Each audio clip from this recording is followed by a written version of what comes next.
Hello, all dear friends. Welcome to this session of bookkeeping and accountancy. In today's and next coming sessions, I will teach you the final accounts of partnership firm. Before proceeding to the partnership final account, let us have a look at various steps in accounting.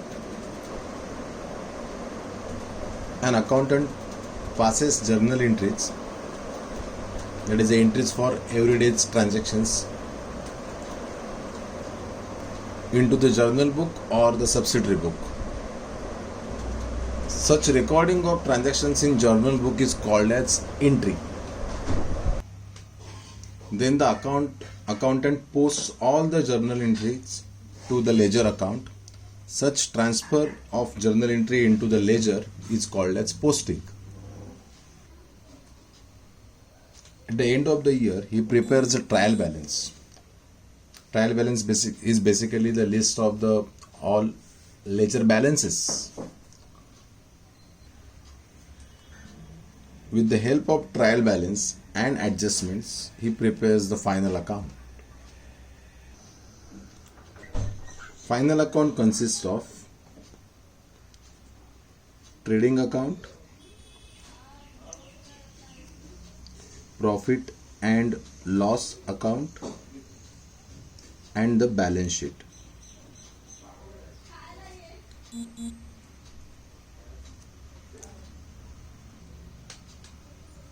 Let us study in detail all the components of final account. Trading means buying and selling of goods and services. So trading account is prepared to record all the expenses concerned with buying and selling of goods and services. The main object of preparing trading account is to find out the gross profit or gross loss incurred by the business during a financial year. Trading account is a nominal account, so all the direct expenses are recorded to debit side of trading account. All the direct expenses, that is the expenses which are directly incurred for production of any goods or service, without which the production is not possible. Let us have a look at all the possible items in a trading account debit side. Trading account starts with the opening stock. It is that stock produced in the previous year which is not sold, so that we are going to sell in the current year. The next item in trading account is purchases, that is the purchase of all goods. If there is purchase written given in the question, we will have to write the purchase to inner column, then we will deduct the returns from that purchase, and the net purchase is recorded to the outer column. As discussed earlier, all direct expenses are recorded to trading account debit side. It means all the expenses incurred till the production, that all these expenses are to be recorded to trading account debit side. The next expense is carriage.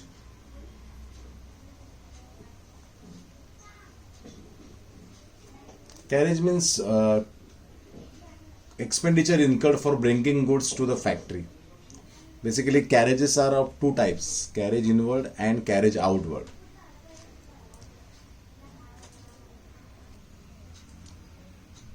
If it is carriage on purchase of goods, then it is recorded to trading account debit side. Otherwise, it is to be recorded to profit and loss account debit side. Next item we can see is freight, which is very similar to carriage. Dock charges, custom duty, import duty, these are some of the examples of expenditures incurred at the time of purchase or at the time of bringing goods to the factory. Wages paid for the production of goods are recorded to the debit side of trading account. That is the direct wages or productive wages. But if wages are indirect, then they will not be the part of trading account. These wages will be recorded to profit and loss account debit side. Coal, oil, gas, motive power, water charges, these all are direct expenses, hence they are recorded to trading account debit side. Royalties on purchase, royalties on production will form the part of trading account debit side. But if royalties are on sales, then they are to be recorded to profit and loss account debit side. As discussed earlier, all direct expenses or all the expenses incurred at a time of production of goods and services are to be recorded to trading account debit side. All the factory expenses, all the expenses incurred at factory directly for the production of goods and services, for example, factory lighting,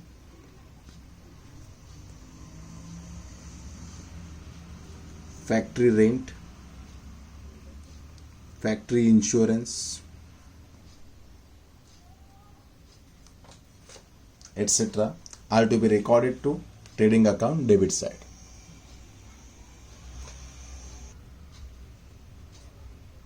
There are some more trading account debit side items that we will be discussing at the time of solving the questions.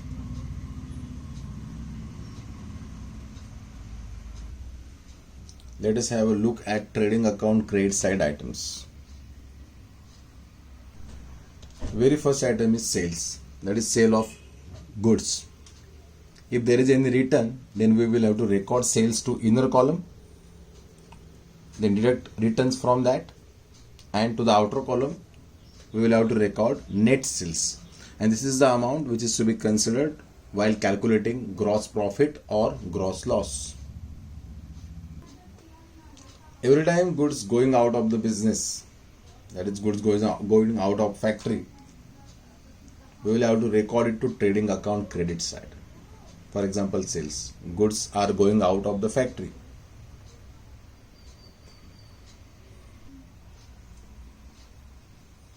Next possible cases where goods going out of business are goods lost by fire, goods lost by theft, goods distributed as free samples.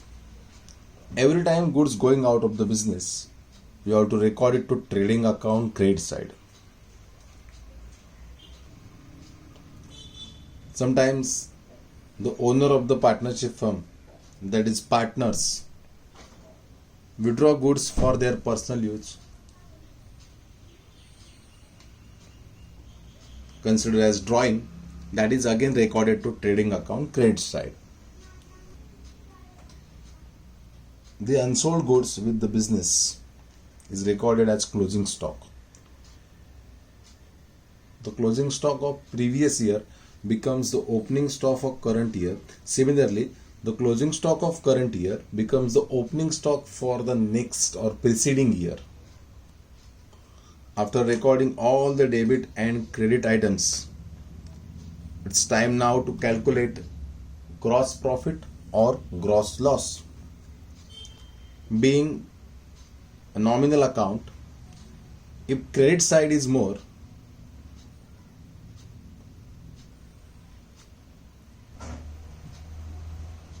that is the credit balance of trading account, the business is said to earn gross profit. And if the debit side is more, the business is said to earn gross loss.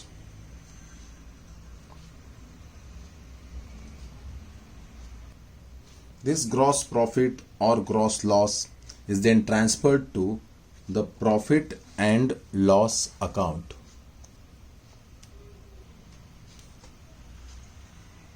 Let us now look at the pro forma of profit and loss account, which is given in your textbook, page number 17. This is the gross profit. transfer from trading account. If it is gross loss, then it would have recorded to debit side to gross loss brought down. Profit and loss account is again indirect, it is again nominal account. So all the indirect expenses are recorded to profit and loss account debit side. All the indirect expenses.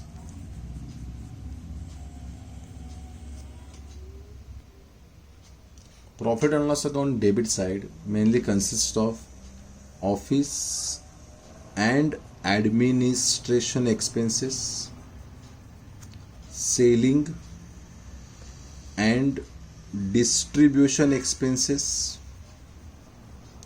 and all financial expenses and losses. Talking on all office and administration expenses, let us have a look at some of the examples.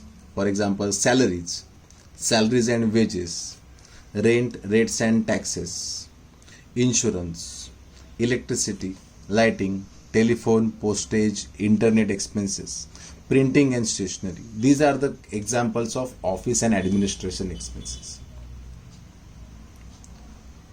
Similarly, traveling of salesman, advertising,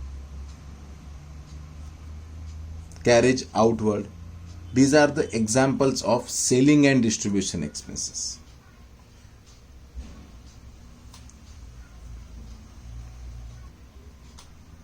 Legal charges, bank, general expenses.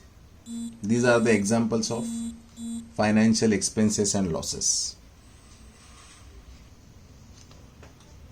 Apart from sales, that is the operating income of any business, there are some non-operating incomes also.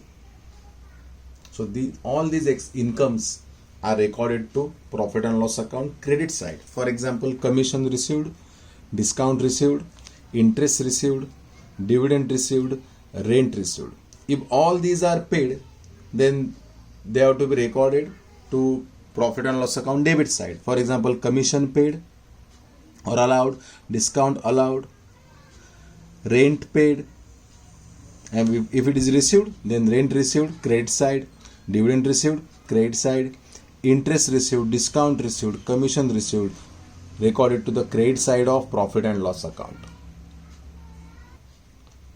While studying trading account, we talk about import duty, as it is incurred at the time of importing goods, that is the purchasing of goods. So we recorded it to the trading account debit side. But if it is export duty, it is incurred at the time of selling goods to another country. So it is selling expenditure and will form the part of profit and loss account debit side. It's now time to calculate the net profit or net loss incurred by the business. Being nominal account, if credit side is heavy, we will call it net profit. If debit side is heavy, it is considered to be earned net loss, which is transferred to the partner's capital account.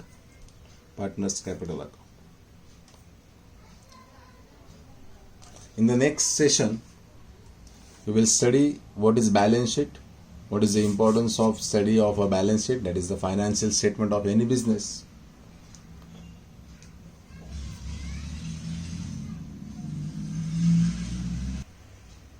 I suggest all of you to go to the textbook page number 16 and 17, go through trading account and profit and loss account, copy it down to your notebooks.